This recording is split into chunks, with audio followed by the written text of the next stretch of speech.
What's going on, everybody? Mortem here, this time bringing you a look at the beta for Warhammer 40k Rogue Trader, which is going live, I believe, at the time this video is, and I'm able to bring you this video about it because Owlcat Games gave me early access to said beta roughly a week or so, which has given me a chance to have a decent look at it and prepare a little bit of content for you today. This, of course, follows the initial alpha build of the game, which we have had access to previously, so I'm going to be talking about some things overall, how everything has changed, and sort of a broad overview. To kick this off, things that have changed from the beta into the alpha are that now we have the ability to run through the first 3 acts of the game. Owlcat ballparks this at around 60 to 80 hours of content, depending on you, of course, with the first act being a sort of introduction to the game and its systems, the second act being about exploring the Coronis Expanse at large, and the third act bringing you to the city of Camorra, which was previously revealed as well. In addition to all that new content, we also have access to things like a proper character creation screen now, whereas the alpha build essentially saw us taking control of 2 pre-made characters. Here we can actually make some choices, and I'll have a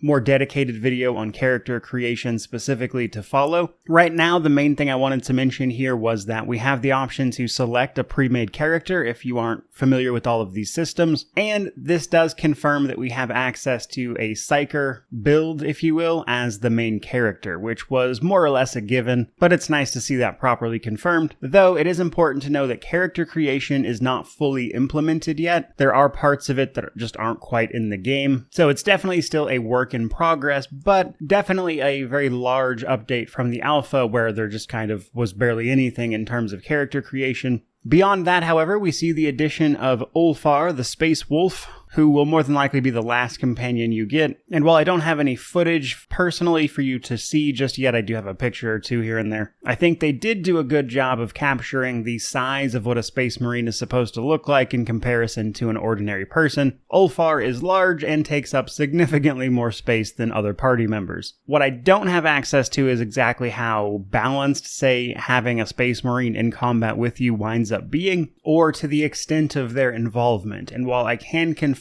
Space Marines' involvement, exactly the scope of that and the impact and how they're felt on the battlefield isn't something I can go into too much detail on just yet, but something to keep in mind. Beyond that, though, we saw an update to a variety of systems, such as the Space Combat, the Rogue Trader's Trade Empire building system in Act 2 saw a pretty big update as well, alongside just cleaner UIs for everything involved, such as the level ups, etc. And while many of these things were present in the alpha in some form, a lot of that has been cleaned up and has moved closer to a final version. That is to say, a little more user-friendly and less bare-bones interactivity. So, in addition to all of this, I was able to ask the developers a few questions here and there along with some other people, and while much of that I'll be covering over the course of this video and others, one thing I did want to mention here is that I did confirm that in the beta at least, you cannot hire mercenaries to act as companions for you, nor can you freely respec your characters. Those things are not in the beta, and they're still deciding whether or not to add them in, essentially. The mercs I don't think would make the most sense, but I could kind of see it, and then the respecs I would kind of be surprised if we don't wind up getting that in some form. However, this game, unlike Owlcat's previous work with the Pathfinder titles, is much less unforgiving, let's say, at least on the regular difficulties present here in the beta, which means that respecking isn't like crucial to your experience or anything. But again, I would be surprised if that doesn't make it to the final version of the game, though officially the answer is they're still deciding. That said, let's actually talk a little bit about some of this in a bit more detail. So starting with difficulty, just like alpha, we have a choice between normal and core, but also a variety of other options. Now, I believe they are planning on expanding further upon the difficulties. These are just kind of their starting points that they're going to further balance the game from. So right now we have normal, core, and then we can adjust a variety of things to set a custom difficulty. Then, of course, we make our character, which I've already discussed a bit. So we're moving on to the story setup. With us being able to play through the beginning of the the game, I can actually kind of confirm what the story is going to be about. So if you don't want that information, maybe skip ahead a bit, as I certainly don't want to be the one to spoil anything for you, but I do want to mention what the broader narrative is likely to be about, simply because we get the story set up from the beginning of the game now. So with no further ado, let's actually talk a little bit about that, which is to say that we, as a rogue trader, of course, inherit our rogue trader dynasty after the assassination of our predecessor. However, this very quickly becomes apparent that it's not exactly a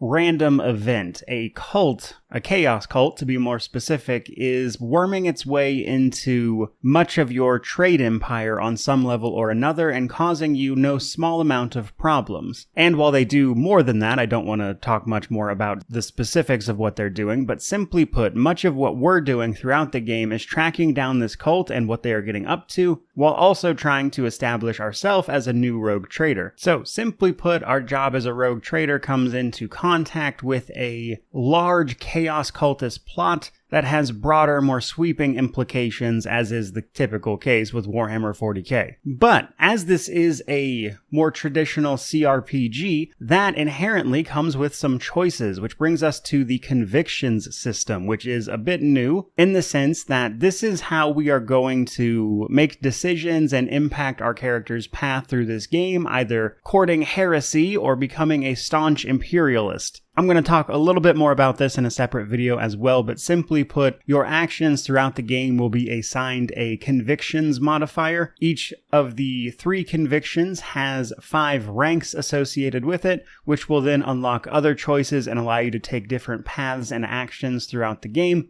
So for those of you devoted to being a heretic, this is how you would accomplish that. You would pick the heretical options, though I do want to mention that not all of these choices at the moment are flagged. They've flagged the major ones, but sometimes normal conversations will also advance the conviction system because they are not properly marked yet. So something to keep in mind if you jump into the beta, but will likely not be an issue in the final release. The conviction system does go a little farther than that because it does, outside of just role-playing things, affect the equipment you can wear. Certain equipment actually has a convictions rating associated with it, which applies to you as well as your companions, which I thought was an interesting touch. But if you're wondering how some of the broader role-playing around being either a heretic or a loyal subject to the Imperium is going to work, this would be it. Beyond that, I want to talk a little bit about combat. Fundamentally, this still works the same way it did in the alpha, which is much simpler than the Pathfinder systems if you're familiar with Owlcat's other work. But while it is a bit simpler, there is still a lot to it. And one thing they really did here was clean up a lot of the balancing a little bit based on feedback. So how difficult or easy some of these fights are is changed. We also have access to our own custom character now, which can lead to a bit more planning in general. But another big thing they did here was actually implement a lot of the itemization that is to come. In the alpha, much of the equipment was very bare bones basic, not a lot of extra effects or interesting anything going on really, whereas a lot of the items that we can find now actually have effects and will impact our skills or playstyle in a certain way, which means I found myself making a lot of decisions about what to equip each character with in a way that is fairly reminiscent of their system with Pathfinder. And while combat isn't fundamentally different and it still uses the momentum system,